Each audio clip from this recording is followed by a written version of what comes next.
je vais vous révéler les secrets les plus fous des produits que l'on utilise au quotidien. Comment sont-ils créés? Passant de la gomme, c'est cette gomme là qu'on avait en cours, au Nutella. Comment le Nutella s'est fait, mec? What's up my boys? C'est Shane. On va rentrer dans les usines et voir comment on passe d'une poudre blanche à une glace. J'ai la dalle d'apprendre aujourd'hui. Attention parce que peut-être cette vidéo va vous donner plus du tout envie de manger. Donc mets ta nourriture de côté et je vous souhaite à tous et à toutes un bon visionnage. French fries. French fries. J'adore parce que nous on appelle ça des frites, mais tous les étrangers ils appellent ça des French fries. En mode, quand ils demandent des frites au restaurant, ils disent je veux des frites françaises. C'est trop bien. Alors que les frites, les amis, c'était créé en Belgique. Quelqu'un m'explique, je comprends pas. On passe de la patate. Ok. Elle tourne très certainement pour les nettoyer, pour enlever la terre, etc.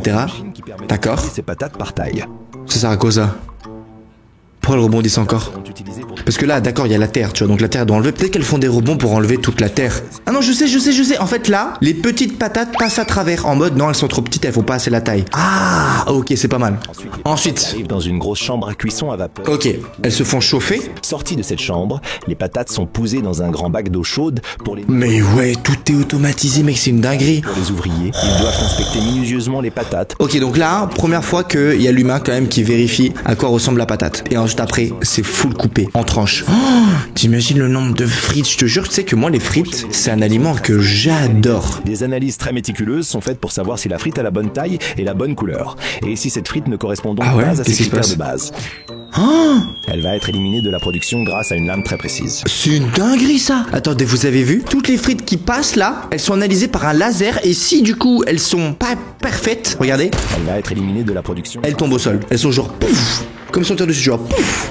C'est une dinguerie. Non mais t'imagines la rapidité? Avec huile végétale. Ok, donc ensuite après ils les mettent en négative -15 pour les geler. Et là c'est bon, elles partent dans les réfrigérateurs, dans les supermarchés où on peut les acheter. Les glaces, les glaces, les glaces. Alors, glace à la vanille. Comment tu mets le contour un petit peu au chocolat noir qui est trop stylé, quand tu mords dedans, ça s'éclate dans la bouche. S'il te plaît. Ok, mais qu'est-ce que... Ah, c'est là? Oh, ah ouais, c'est vraiment... Ah ouais, c'est rapide par contre. Et comment tu mets les petits bouts de noisettes? Ah non, ils ont pas de bouts de noisettes, ok. Et hop, c'est bon. Ça dans les sachets, ça part. Mais dans cet endroit, il doit faire froid, on est d'accord? Ah là, tu peux faire des goûts différents et tout. Oh mec, c'est une dinguerie, je te jure. C'est qui a rajouté le bébé? Il a rien demandé. Le miel. Alors le miel, les gars, c'est masterclass, d'accord? Ça vient de quoi? Du pollen que les abeilles ramènent et foutent dans leur ruche. Voilà. Après, avec leur bave et leur pipi caca, ça crée une sorte de gélatine, tu vois. Elles battent de leur aile jusqu'à ce que l'eau s'évapore complètement du nez. Et ensuite, après, on arrive, on endort les abeilles, tu vois, on leur met de la fumée, je sais plus qu'est-ce que c'est. Et ensuite, voilà, le miel. Est-ce que t'as déjà mangé du miel, mais pas le miel liquide, le miel directement là, dans la ruche? Après, bon, t'enlèves, en fait, ça fait une sorte de ciment, tu vois, dans ta bouche, t'enlèves le ciment. Mais c'est tellement juteux de malade. J'ai déjà testé, c'est une masterclass. Eux, du coup, là, qu'est-ce qu'ils font? Non. Ils enlèvent directement le miel de ce fameux ciment que créent les abeilles. Ils posent tous ces cadres dans une... Donc, ils servent vraiment tout. L'extracteur de miel. Ah ouais, mais attends, il y en a tellement là. T'imagines le nombre de ruches qu'il faut? Ils ont des extracteurs et ça serre directement tout. Et le miel, il tombe directement dans le pot.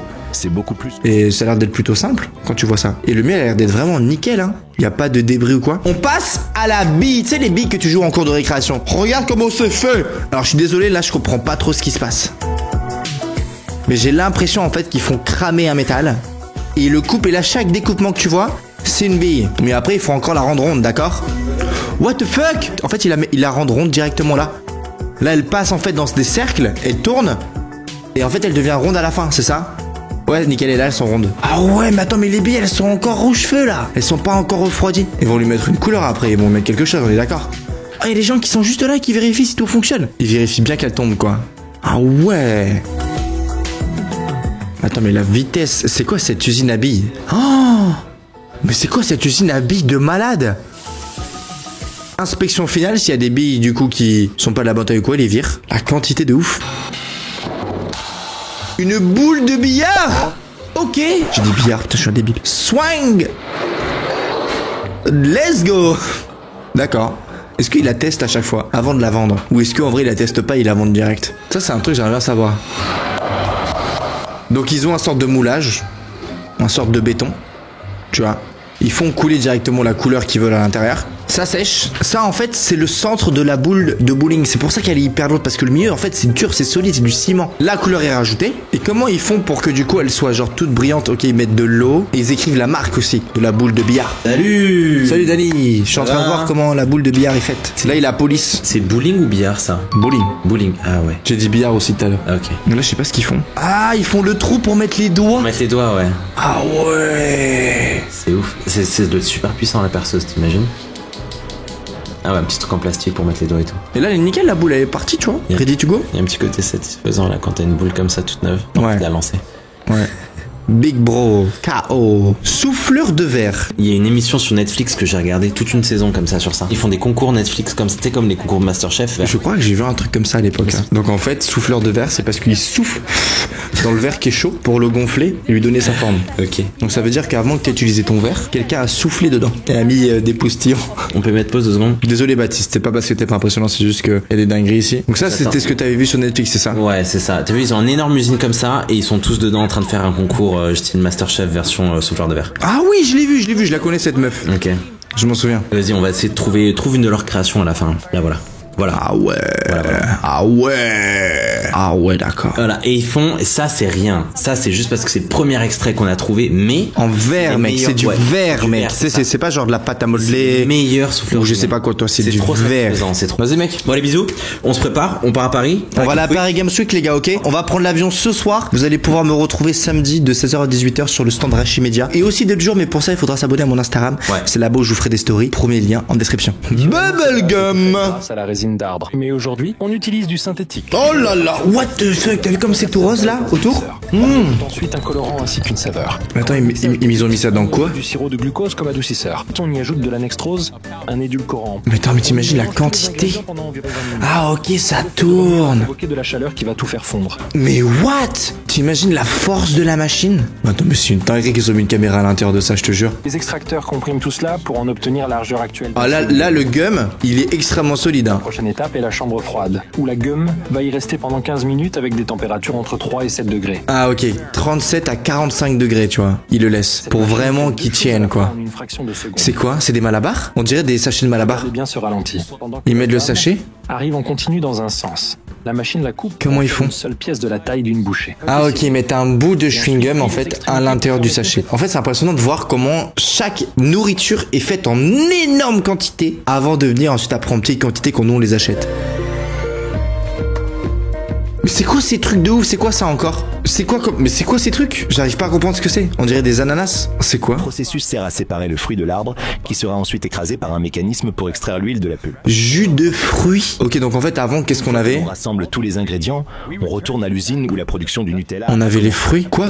Nutella? On mélange de la pâte de noisette avec de la poudre de cacao brut dans un mixeur jusqu'à former un mélange homogène. La teneur en huile dans la pâte de cacao et la noisette transforme ce mélange en une pâte fluide et soyeuse. C'est pour faire du Nutella ça?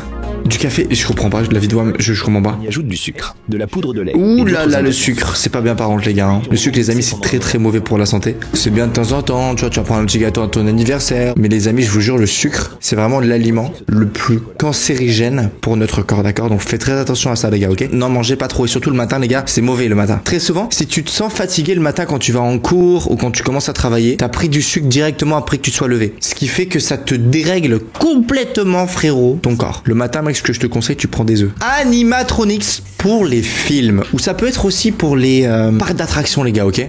Donc là il y a quand même une personne hein, dedans je crois. 2021. Waouh, c'est vénère hein. Le spectateur voit dans le film dans sa version finale. Ah.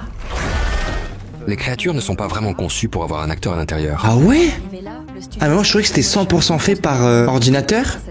Mais il y a quand même une structure de base quoi. En tant que référence pour l'équipe en charge des effets visuels et ont également servi pour des scènes présentes dans le film. C'est pour une référence pour aider l'équipe qui font les effets spéciaux. C'est être une dinguerie. A été réalisé en utilisant des cerveaux contrôlés par radio comme on pourrait en avoir dans des maquettes d'avions. Chaque main a 10 cerveaux répandus à travers les doigts. Chaque doigt a actuellement 2 possibilités de mouvement, ce qui veut dire qu'il y a un mouvement de base articulaire comme celui-ci.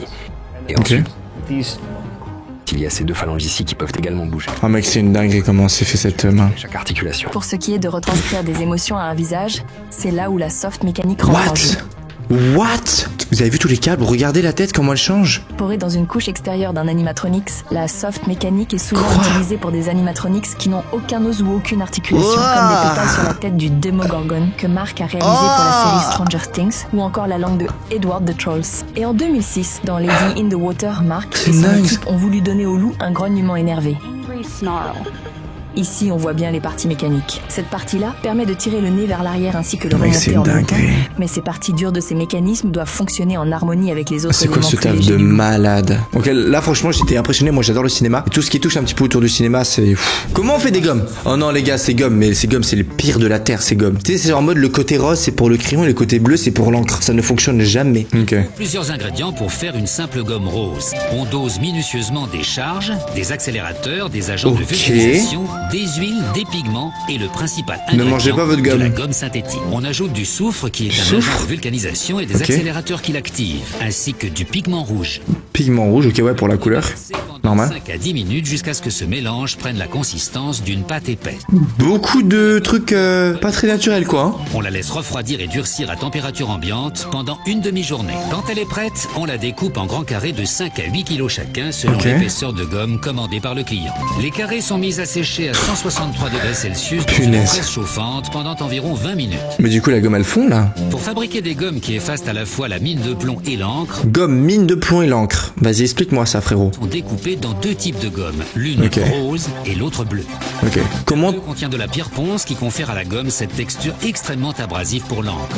Ah pierre ponce, mais ça n'a jamais fonctionné, jamais. Non il faut arrêter, ça n'a jamais fonctionné. La gomme bleue. Automatiquement les bandes en morceaux de la taille finale des gommes. Non faut arrêter, hein. Faut arrêter, c'est bon. Hein. La pizza de la maman. Alors les pizzas surgelées les amis, c'est quelque chose qui est bon. En vrai quand t'as pas le temps, tu vois ça coûte pas trop cher et tout. Mais qu'est-ce que c'est mauvais pour la santé les gars, je vous jure c'est très très mauvais pour la santé. Oh les connes. D'abord c'est plat, mais et ça passe dans une machine du coup qui les transforme en cercle ici.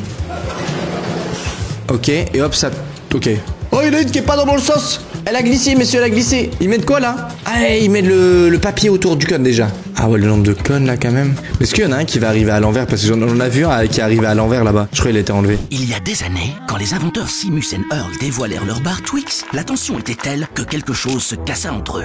Littéralement. Oh non mais Twix c'est pour ça qu'il y en a deux, tu vas me dire dans un paquet? Simus créa sans attendre un bâtiment qui lui ressemblerait. Earl travailla sans relâche à un monument à son image. C'est la même chose. Dans sa propre usine.